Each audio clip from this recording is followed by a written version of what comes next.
Oui, bonjour. J'aimerais partager avec vous un sujet qui m'est à cœur depuis je dirais, quelques jours, quelques semaines.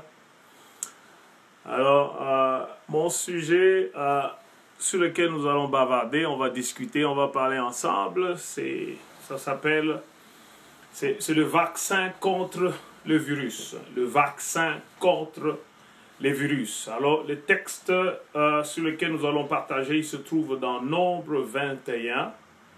Nombre 21. Alors, je vais te donner le temps d'ouvrir ta Bible, d'aller avec moi ensemble dans Nombre 21, le verset 6 au verset 9. Alors, le sujet encore, je reviens pour ceux qui sont en train de se connecter, c'est le vaccin contre le virus. C'est le sujet sur lequel nous allons partager. Alors, nous lisons. La Bible dit, « Alors l'Éternel envoya contre le peuple des serpents brûlants. Il mordit le peuple, et il mourut beaucoup de gens en Israël. » 7. Le peuple vint à Moïse et dit, « Nous avons péché, car nous avons parlé contre l'Éternel et contre toi. Prie l'Éternel afin qu'il éloigne de nous des serpents. » Moïse pria pour le peuple. 8. L'Éternel dit à Moïse, « Fais-toi un serpent brûlant et place-le sur une perche. Quiconque aura été mordu et le regardera, conservera la vie. » 9. Moïse fit un serpent d'airain et les plaça sur une perche, et quiconque avait été mordu par un serpent le regardait. Quiconque avait été mordu par un serpent et regardait le serpent d'airain conservait la vie. Alors, comme je disais tout à l'heure, je vais parler sur le sujet, le vaccin contre le virus. Alors, je vais juste un peu définir c'est quoi un vaccin, ok? Un vaccin, normalement, est une préparation biologique qui confère une immunité active acquise à une maladie infectieuse particulière. Donc, ça veut dire, un vaccin contient généralement un agent qui ressemble à un microbe, c'est-à-dire à un micro-organisme pathogène, et qui est souvent fabriqué à partir de forme affaiblie ou tuée du microbe. Donc, ça veut dire tout simplement que toute vaccination est une injection d'un microbe tué afin de stimuler le système immunitaire contre le microbe prévenant ainsi pour prévenir la maladie. OK? Alors, les textes qu'on a vus, c'est tout simplement Israël, ils avaient des sérieux problèmes tout simplement dans les déserts à cause des murmures, à cause de plaintes, à cause que Dieu ne voulait pas les faire traverser directement pour aller dans la terre promise. Alors il a fallu qu'ils puissent changer leur nom, leur identité et leur faire savoir que lui, il était leur Dieu. Alors la Bible nous dit qu'ils mordirent le peuple, donc ça c'est le serpent brûlant. Le serpent brûlant a mordi beaucoup de peuples et il mourut beaucoup de gens en Israël. C'est-à-dire, beaucoup de gens ont été mordus par les serpents brûlants.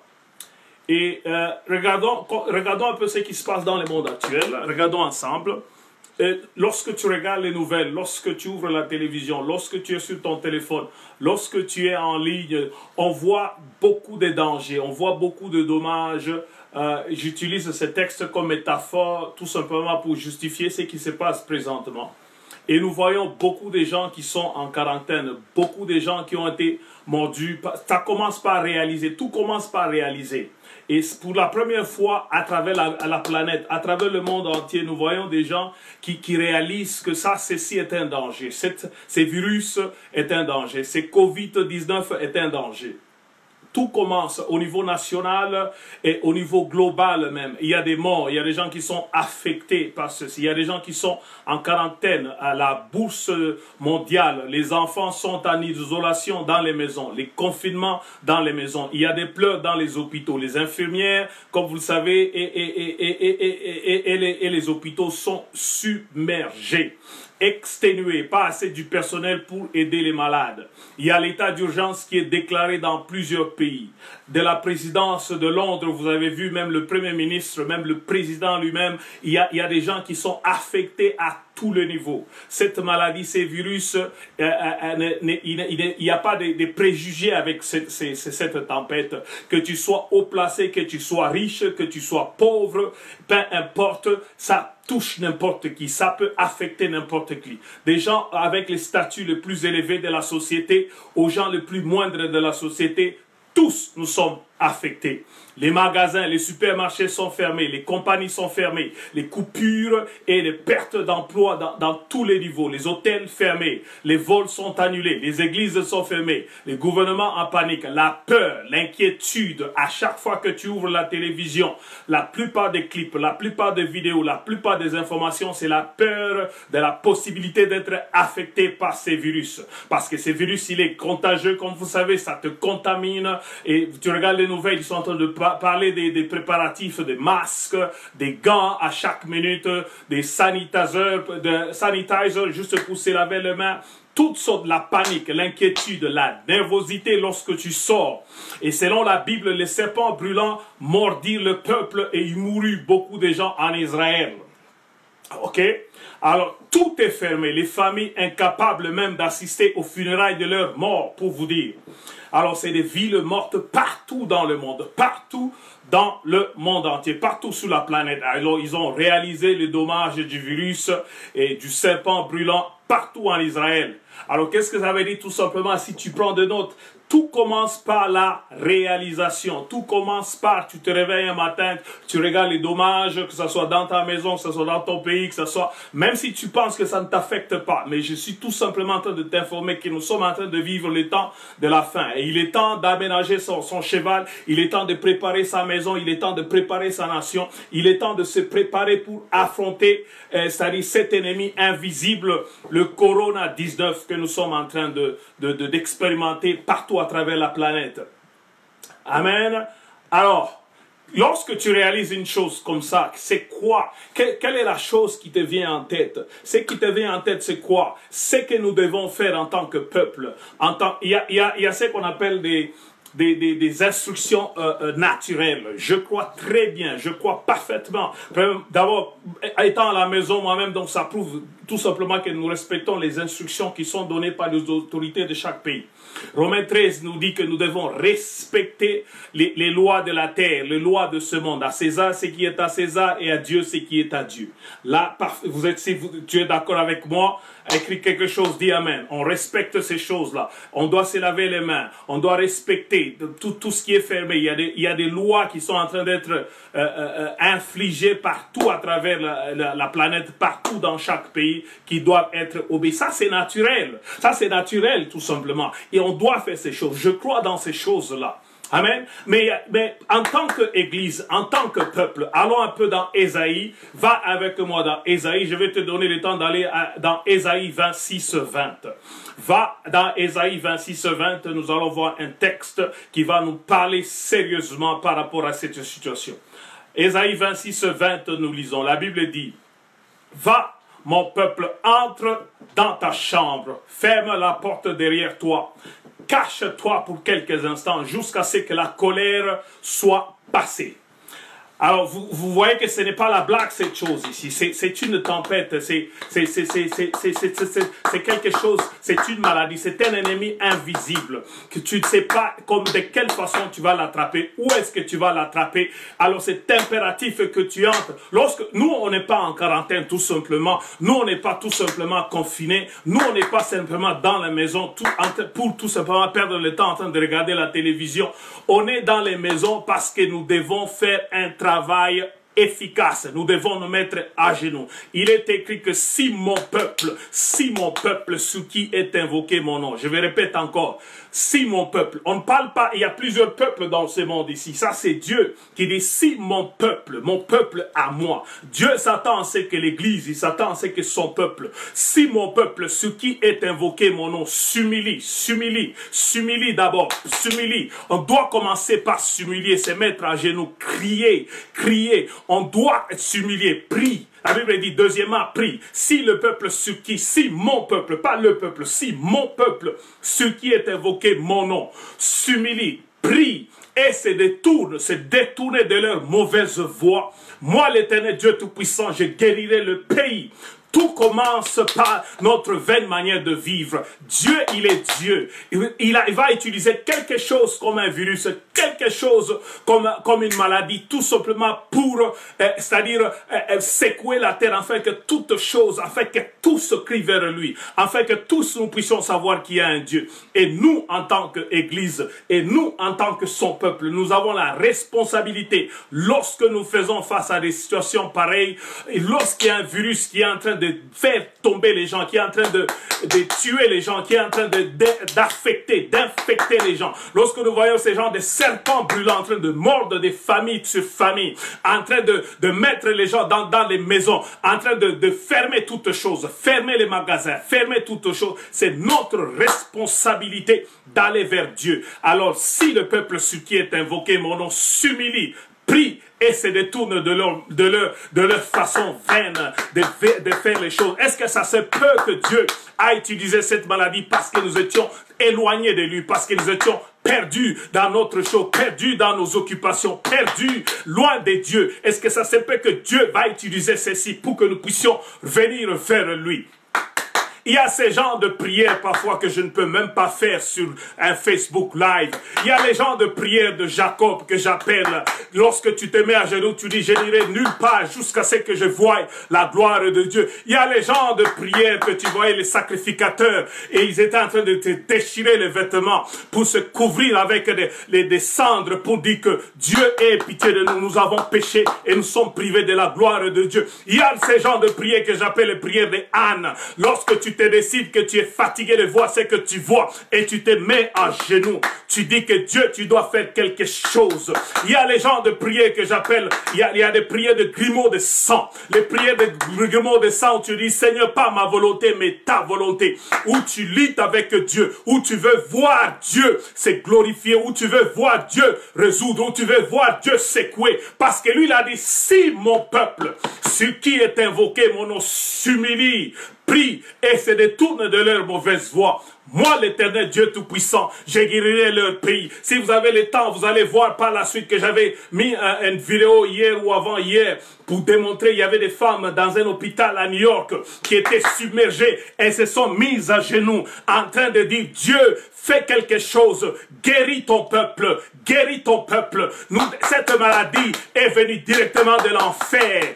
Et si tu penses que juste toi acheter un masque, et si tu penses que toi tout simplement mettre les gants, et si tu penses que toi te laver les mains tout simplement va résoudre cette histoire, je viens te dire que ça fera plus que ça. Tu dois monter dans les supernaturels parce que ta voix compte, parce que ta prière compte. Si tu es enfermé quelque part, c'est pour que toi et ta maison, moi et ma maison, nous servirons l'Éternel. Il est temps d'invoquer l'Éternel pendant qu'il se trouve. Alléluia, gloire au Seigneur Jésus-Christ de Nazareth. Alors nous sommes en train nous devons recourir à la prière telle est mon deuxième point. Mon premier point c'était de réaliser les dangers. Deuxième point c'était recourir à la prière. Et pendant que nous parlons de recourir à la prière, il y a quelques éléments que je vais mentionner. Par exemple, lorsqu'on parle de crier, on parle de prier, on parle de se lamenter, on parle de subiler. Vous allez voir que Israël a pleuré et Dieu a entendu. Va avec moi dans Jérémie 9, 17. Ouvre avec moi, tu as ta Bible dans ton laptop, tu as ta Bible dans ta tablette, tu as ta Bible dans ton téléphone, tu as ta Bible. Je ne suis pas là pour te parler de ce que je connais. Je suis là pour te parler de ce que dit la Bible. Et ouvre Jérémie 9, 19 avec moi. Ouvre ta Bible. Ainsi parle l'Éternel des armées. Cherchez, appelez les pleureuses, qu'elles viennent. Envoyez vers les femmes habiles, qu'elles viennent. 21 dit, Jérémie 9, 17, je répète encore, Jérémie 9, 17, la Bible dit, ainsi parle l'Éternel des armées. Cherchez, appelez les pleureuses, qu'elles viennent, envoyez vers les femmes habiles, qu'elles viennent, car la mort est montée par nos fenêtres. Elle a pénétré dans nos palais. Ça, c'est dans 21. Jérémie 9, 21. Car la mort est montée par nos fenêtres. Elle a pénétré dans nos palais. Elle extermine les enfants dans les rues. Les jeunes gens sur le place. Donc, automatiquement, vous allez remarquer que il y a la seule façon, Dieu, Jérémie dit, fais appel. Dieu dit à Jérémie, fais appel aux femmes pleureuses. Comme je disais, quand on parle de femmes pleureuses, ce n'est pas nécessairement les femmes. Ce n'est pas nécessairement les hommes. Mais la prière doit être quelque chose lorsque tu pries, c'est-à-dire en sandwich, lorsque nous ne savons pas où aller. Le monde n'a pas les solutions. Toi, tu penses que le gouvernement du Canada a la solution. Tu penses que le Congo a la solution. Tu penses que les États-Unis a la solution. Nous n'avons pas la solution. Mais la seule façon qu'on va avoir la solution, c'est que nous devons mettre nos genoux par terre et commencer à crier vers notre Dieu, afin que notre Dieu puisse nous dire qu'est-ce que nous devons faire face à cette peste, face à ces virus qui est en train de ravager les vies, qui est en train de détruire les vies, qui est en train d'affecter les gens dans toutes les places publiques, dans tout le rang de la société. Ils sont tous affectés. Si tu es d'accord avec moi, dis Amen. Alors, qu'est-ce que c'est ce sujet? Il y a l'art de la prière. Il y a l'art de pleurer le mort. Et les femmes ici dont on parle, on les appelle, c'était des femmes pleureuses dans la Bible. C'était des femmes qui se lamentaient. C'était des femmes, lorsqu'elles se mettaient sur un sujet, je te garantis que la chose changeait. Il y a prière et prière. Il y a de prières de grumeaux de sang, comme je suis en train de le dire. Parfois, lorsque je prie dans la maison, ou que ma femme prie dans la maison, l'un doit arrêter l'autre parce qu'il y a des prières qui ouvrent le ciel. Il y a des prières qui font que Dieu va parler. On a affaire à un ennemi qui est venu pour nous détruire. On a affaire à un ennemi qui est venu pour nous affecter. On a affaire à un ennemi qui est venu pour renverser nos vies, détruire notre façon de vivre. Mais nous devons nous lever dans la prière. Et les rôles de ces femmes-là qui pleuraient, ça dit c'était des femmes qui ça constitue, c'était presque un métier. C'est pas pour rien que la Bible les appelle des femmes habiles. Donc ce n'est pas tout simplement parce qu'on dit prier, tu dois prier. Prier doit s'apprendre. Ces femmes-là, dans la Bible, apprenaient ou comment est-ce qu'on devait prier par rapport aux autres femmes. De la même manière, les hommes doivent apprendre comment on prie. Parce que ce n'est pas juste parce que pour moi, c'est parfois un slogan de demander à quelqu'un de prier. Il y a prière et prière où tu te mets par terre. Où la Bible dit, je vais te donner un autre exemple. Vous vous rappelez d'Élie, lorsque la pluie, la Bible dit, Élie est allé sur la montagne. Il a pris sa tête qu'il a placée entre ses deux genoux. Et il a commencé à libérer la gloire de Dieu. Il a commencé, sinon à ma parole, il n'y aura pas de pluie. Il a commencé à dire, Akab a dit, je ne vois rien. Il dit, va encore, reviens. La pluie va tomber. Il y a prière et prière, mon frère. Nous ne sommes pas, et Dieu, c'est pas pour rien que Dieu nous place, nous tous confinés dans nos maisons. Ce n'est pas pour regarder ce qui passe à la télévision. Tu as quelque chose à contribuer dans ce monde. Tu as quelque chose à contribuer dans cette société. Et on doit se mettre à genoux. Et on doit demander à ce que le ciel s'ouvre afin que la gloire de Dieu puisse descendre. Alléluia, que la gloire, on doit gémir dans la prière. On doit crier vers notre Dieu. On doit crier vers notre Dieu.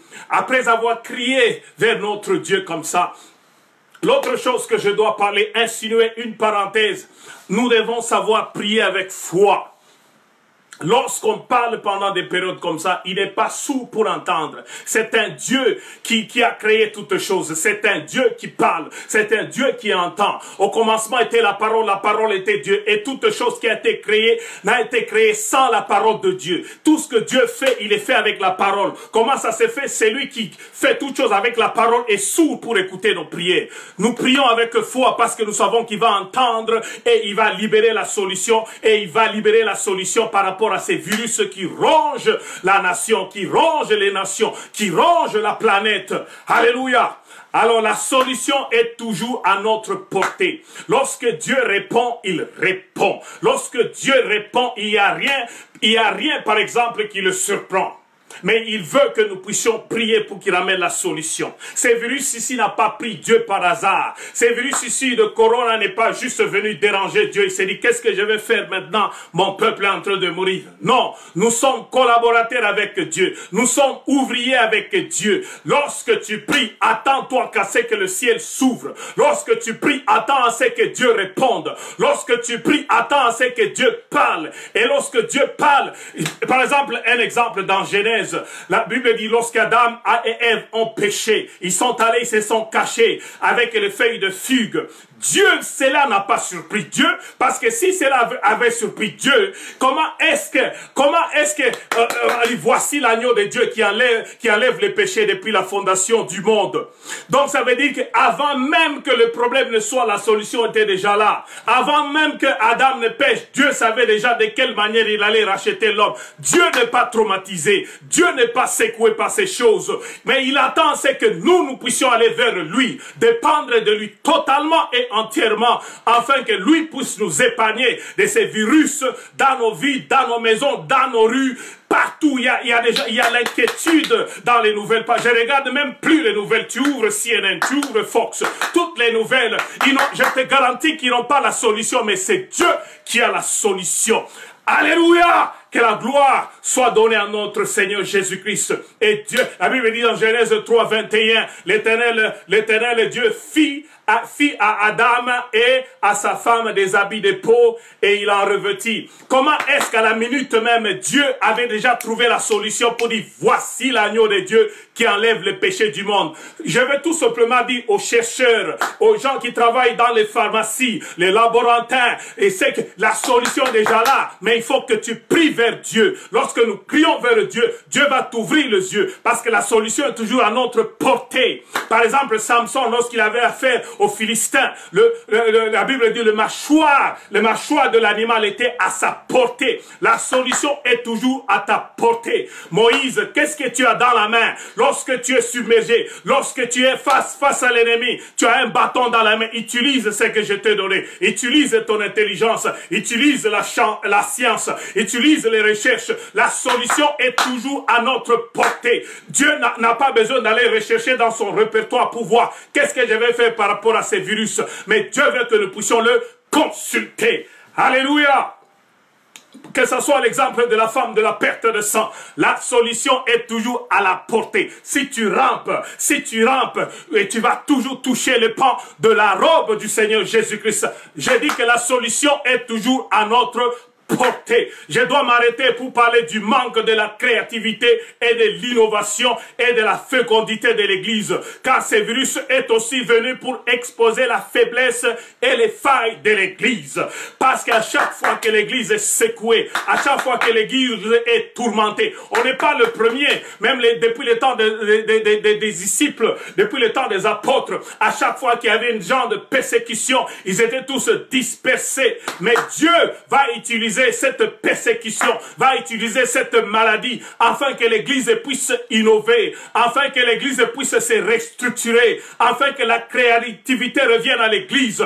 Il ne faut pas qu'on ferme la voie de l'Église. Oh, j'étais surpris même ici au Canada, même aux États-Unis. L'une des choses sur lesquelles on a dit qu'ils n'ont pas fermé, c'est là où ils vendent le joint et là où ils vendent le vin. Je me dis, mais comment ça se fait? Ces apôtres qui disent que non, c'est important pour que les gens qui fument et les gens qui boivent le vin puissent avoir toujours, sinon ils vont perdre la tête. Mais je me dis que, si l'église est fermée, l'église, il est le sel de la terre. L'église est la lumière du monde. C'est pourquoi toi, pasteur, c'est pourquoi toi qui m'écoutes, restructure-toi. Cherche de quelle manière qu'on ne touche pas la voix que tu as, qu'on ne touche pas les messages que tu as. C'est pourquoi Dieu parfois va ramener la persécution, parce que parfois ton message doit être à mesure d'aller rebosser. Ton message n'était pas seulement pour Jérusalem, c'était pour Samarie, c'était pour les extrémités de la terre. Mais la seule façon que tu dois y aller, c'est par la persécution. Si tu dois utiliser la technologie, utilise-la. Si tu dois utiliser Facebook, utilise-le. Si tu dois restructurer, commencer à faire des séances en ligne, fais-le. Mais l'évangile ne veut pas se taire. La Bible dit que la lumière ne s'éteigne point. Cette lumière, c'est la lumière du monde. Cette lumière, c'est la lumière du monde. Alléluia! la créativité est née souvent dans les chaos et dans les désastres. La créativité est souvent née dans le chaos et dans les désastres. La terre était uniforme et vide. La terre était uniforme et vide. Et il y avait les ténèbres qui couvraient partout sur la surface de la terre. Et Dieu dit que la lumière soit et la lumière fut. Parce que tu dois innover, tu dois restructurer lorsque les choses deviennent sombres, lorsque les choses deviennent noires, lorsque le virus commence à se répandre de plus en plus. Mais Dieu que tu veux que tu ailles chercher dans tes entrailles, il y a quelque chose, il y a une solution pour ce monde. Satan sait que Dieu ne va pas descendre du ciel pour résoudre quelque chose, parce qu'il a déjà tout résolu. La Bible dit à la croix, il a tout accompli. Donc c'est à nous d'aller chercher dans le répertoire divin, d'aller crier que le ciel s'ouvre et que les anges montent et descendent avec des réponses par rapport à la solution. Nous avons la solution et c'est toi et moi qui avons cette solution. Et Dieu va encore utiliser cette tempête de ce virus. C'est venu pour rabaisser certains et c'est venu pour relever d'autres. Prépare-toi à être relevé. Prépare-toi à être élevé. Prépare-toi parce que Dieu est en train de secouer la planète pour démontrer qu'il est sur son trône. Et Dieu n'a pas besoin de ton vote. Dieu n'a pas besoin d'être élu. Dieu n'a pas besoin du Parlement. Dieu n'a pas besoin du Sénat. Dieu n'a pas besoin d'être voté. Dieu n'a pas de mandat. Il est éternel. Il règne pour toujours. Il est Dieu sur son trône. La terre est ébranlée. Mais Dieu, il est ce Dieu. Il reste Dieu. C'est vers lui que nous devons aller. Et si tu as cette lumière-là, plaise à Dieu que tu la caches en dessous de ton lit, et que tu caches le sel de la terre. Le sel de la terre ne peut pas perdre la saveur. Et Dieu va utiliser aussi cette tempête pour exposer l'église orgueilleuse et l'église ineffective. Ces églises doivent être secouées. Oui, tu as été bon. Oui, tu es bon, mais tu n'es pas effectif. Dieu veut que tu sois productif. L'une des choses que Dieu a dit dans Genèse, c'est multiplie-toi. Tu dois te multiplier, tu dois croître. Tu dois croître. Je ne parle pas du nombre, je parle d'être effectif. Je parle d'être effectif. Gloire soit rendue à notre Seigneur Jésus-Christ. La créativité est souvent née dans les chaos et dans les désastres. Et Dieu dit que la lumière fut. Parce que la terre était uniforme et vide, comme on l'a vu tout à l'heure. Alléluia. Et finalement, après ce genre de prière, Dieu va commencer à répondre maintenant. Parce que Dieu, lorsqu'il répond, il donne toujours des instructions. Après une bonne prière, Dieu va... Je ne crois pas que tu as prié. Parce que sinon, Anne a prié. Elle était considérée comme ivre. Et Dieu a entendu. Et Dieu a entendu, il a répondu. Alléluia. Jacob a dit, c'est pourquoi la prière, ce n'est pas nécessairement pour les femmes. Je suis désolé. Je suis désolé. Si un homme, j'entends les amens d'un homme. Dans l'ancien temps, c'était les hommes qui étaient des sacrificateurs de leur maison. C'était Dieu de m'a parlé aux hommes. Je cherchais ce qu'on appelle des marimènes au val, des vaillants héros. Tu dois être un homme, un grand homme, et celui qui s'humilie dans sa maison, qui courbe sa tête dans sa maison, qui crie vers Dieu, parce qu'il refuse. Après tout, c'est Dieu va te demander la responsabilité. Reposer sur Adam, elle n'a jamais reposé sur Ève. Tu dois te mettre à genoux et demander à ce que le ciel s'ouvre. Et finalement, lorsque Dieu commence à répondre, après la prière, il répond en disant, Moïse, fais-toi un serpent brûlant et place-le sur une perche. Fais-toi. Là, je parle à quelqu'un. Dieu s'attend que tu te fasses quelque chose. Dieu attend que la solution vienne de toi. Tu dois te fabriquer quelque chose. Et là, on parle, normalement, Dieu, fais-toi un serpent brûlant et place-le sur une perche. Fais-toi un serpent brûlant. Dieu lui a demandé de se faire un serpent brûlant. Si vous lisez attentivement, vous allez voir que lui s'est fait un serpent d'airain. Je vais un peu parler de l'airain. Je vais un peu parler des caractéristiques de l'airain. Je vais parler un peu des spécificités de ce qui se trouve dans la matière de l'airain. L'airain est dur, dureté, fermeté, force, c'est solide. C'est pourquoi vous entendez des termes comme le ciel d'airain. c'est-à-dire une sécheresse excessive. Les reins, un front des reins, c'est-à-dire c'est un front sans pudeur qui ne rougit jamais. Les reins, ce sont des monstres qui ont un front des reins. Pour le nier, il faut avoir vous entendez des expressions comme pour le nier, il faut avoir un front d'airain. Donc quelqu'un qui est dur, qui ne change pas facilement. Alléluia. Et les reins c'est un alliage qui est composé principalement du cuivre avec l'ajout d'autres composants. Les reins est dur et c'est cassant. Les reins résistent à la corrosion, en particulier la corrosion de l'eau, l'eau de mer et aux fatigues de métaux plus que l'acier. Les reins est également un meilleur conducteur de la chaleur et de l'électricité plus que la plupart des aciers. C'est pourquoi des expressions comme ça sont importantes de comprendre pourquoi est-ce que Dieu a donné l'instruction à Moïse de se faire un serpent brûlant, mais lui il est allé se fabriquer un serpent d'airain. Et des expressions comme ça, c'est-à-dire un front d'airain signifie aussi, c'est une attitude inébranlable. Ça c'est un cœur d'airain, être impitoyable. Ça c'était juste pour définir. Mais maintenant, pour faire un serpent d'airain, ça c'est important, reste avec moi. Maintenant, pour faire un serpent d'airain, il fallait battre les reins. Il fallait battre les reins en forme de serpent. Il fallait les battre, il fallait le réduire. Il fallait le réduire en forme de serpent. Il fallait le briser totalement pour avoir la forme d'un serpent. Alors j'entends aussi Ésaïe 53 qui dit qu'il a été blessé. Qu'il a été blessé pour nos péchés, brisé pour nos iniquités. Le châtiment qui nous donne la paix est tombé sur lui. Et c'est par ses meurtrissures que nous sommes guéris.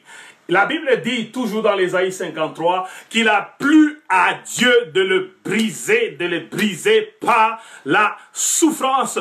Qu'est-ce que je suis en train d'insinuer pour vous, les étudiants de la Bible, pour vous, les lecteurs de la Bible? Je suis tous en train de parler de ce qu'on appelle l'ombre de choses à venir. Parce que Dieu reste Dieu. Dieu reste Dieu. Lisons un peu un texte qui va nous faire du bien. Allons dans Jean. Allons dans Jean 3, 14.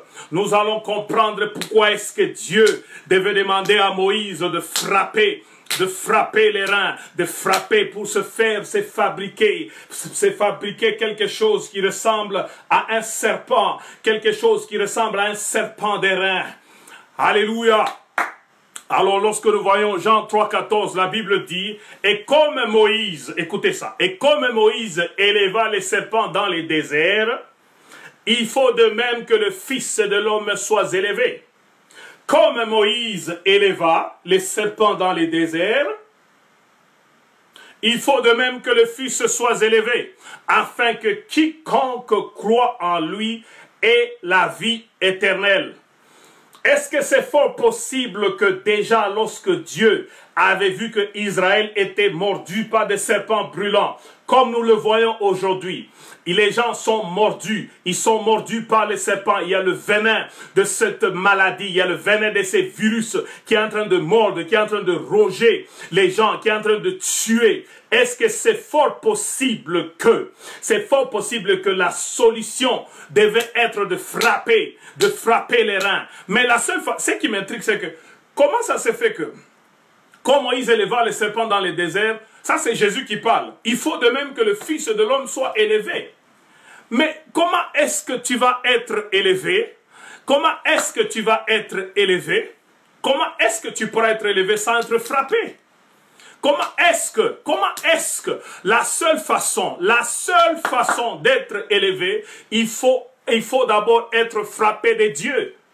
La seule façon d'être élevé, il faut mourir. L'humilité précède la gloire. Pour être élevé, il faut être diminué. Pas de brisement, pas d'élévation. C'est pourquoi Dieu l'a souverainement élevé. Afin qu'en son nom, tout genou fléchisse, toute maladie, toute épidémie, toute pandémique, tout virus fléchisse le genou au nom du Seigneur Jésus-Christ. Parce qu'il est Dieu. afin que quiconque croit en lui ait la vie éternelle. La vie là où il y a la mort, la vie lorsqu'il y a la maladie qui menace, la vie pendant que les virus est en train de frapper. Il y a des vents, des virus qui soufflent les nuits, qui soufflent pendant les jours. La vie malgré la mordure de serpents brûlants. La vie malgré les virus. Gloire soit rendue à notre Seigneur Jésus-Christ. Lorsque nous allons dans Jean 12, 32, nous voyons, et la Bible dit, et moi, quand j'aurai été élevé de la terre, je vais j'attirerai tous les hommes à moi. Alléluia! Que la gloire soit rendue à notre Seigneur Jésus-Christ. Que la gloire soit rendue à notre Seigneur Jésus-Christ. Revenons un peu toujours dans Jean 13, 14. Cette conversation s'adressait à Nicodème. Ça parlait à Nicodème.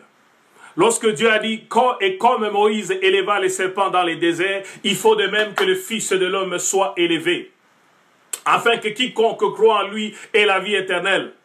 Nous connaissons tous ce verset populaire que Dieu a tant aimé le monde qu'il a donné son seul et unique Fils Jésus-Christ, afin que quiconque périsse ait la vie en abondance. Mais tout ce il y a les deux versets en avant, tout simplement c'était la conversation qu'il avait avec Nicodème. La seule façon d'être protégé face à ces virus, la seule façon d'être couvert, la seule façon d'être protégé, c'est que nous devons être sous le sang de Jésus-Christ. La seule façon, nous devons connaître Jésus-Christ comme Seigneur, comme Sauveur.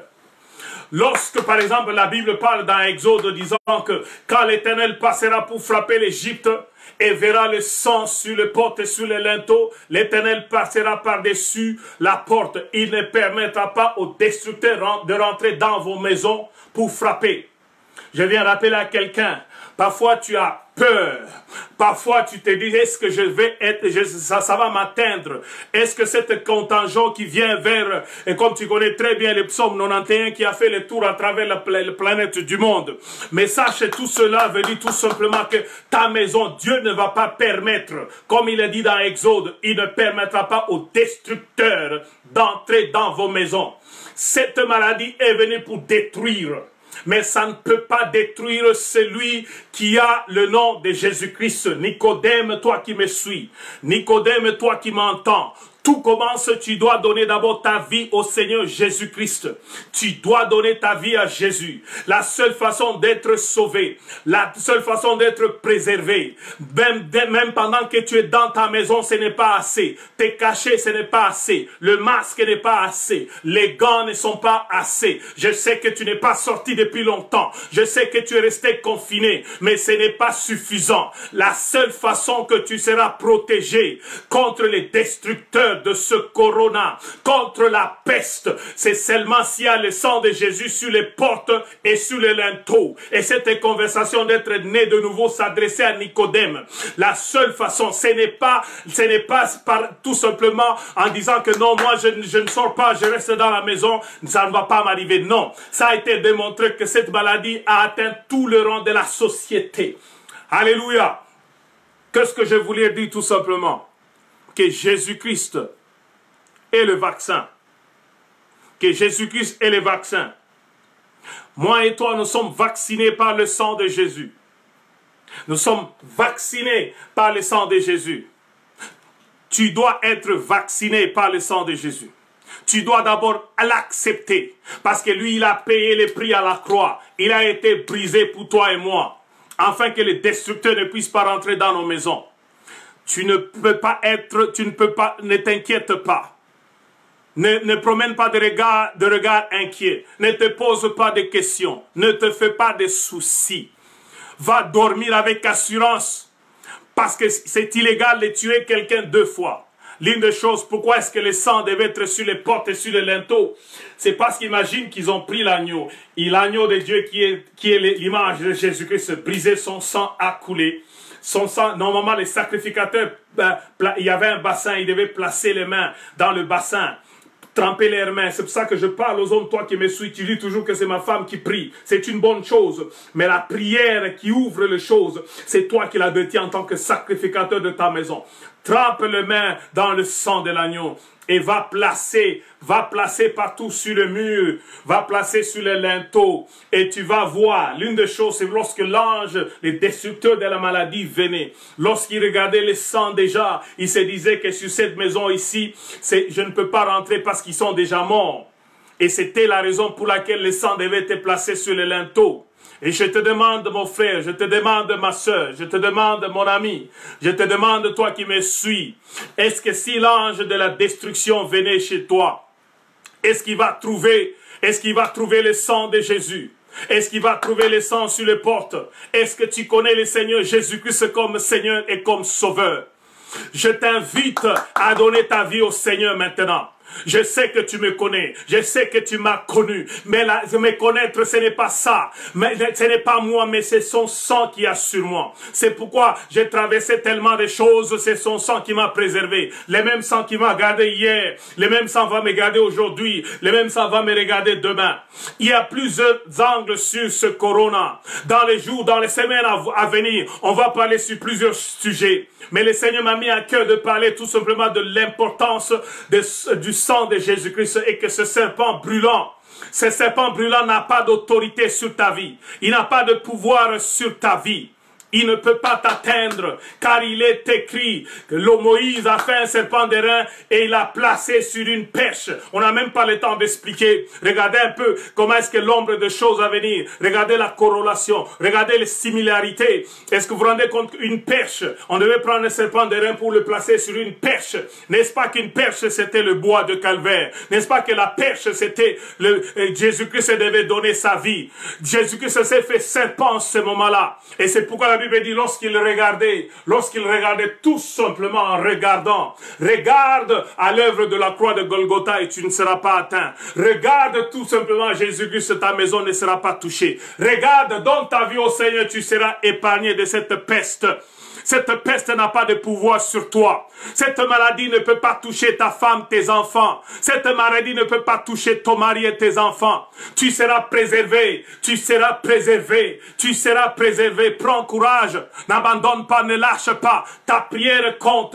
Dieu nous met dans des situations confinées afin qu'on puisse se mettre ensemble et demander le ciel de descendre dans nos vies et dans nos maisons. Je bénis le Seigneur pour le temps que tu m'as accordé de partager ce message avec toi. Ma prière est que tu sois connecté à l'homme de Galilée. Nicodème, donne ta vie à Jésus-Christ. Tu seras pas tué. Tu ne seras pas tué comme les autres, parce que lorsque l'ange de la destruction, lorsque le destructeur viendra, tu seras conservé en regardant tout simplement au serpent. Ta vie sera conservée. Regarde à Jésus, regarde à Jésus, regarde à Jésus, son sang sur les portes et sur les linteaux. Que la gloire et l'honneur soient donnés à notre Seigneur Jésus-Christ de Nazareth. Merci pour ton oreille. Merci. Merci, ce message a été tellement combattu. Je voulais juste mettre d'autres versets pendant que je parlais. Mais je bénis le Seigneur pour ton oreille. Merci, merci beaucoup. Jésus-Christ règne et il règne pour toujours, pour les siècles des siècles. Cette tempête passera aussi. Comme la Bible dit, l'ange de la destruction passera aussi. Je bénis le Seigneur pour ce moment glorieux que nous avons eu ensemble. Partage ce message s'il t'a fait du bien. Je suis son serviteur, l'évangéliste Eddie Mujinga. Alors je bénis beaucoup le Seigneur pour ta présence. Sois béni. Je t'aime beaucoup. Amen.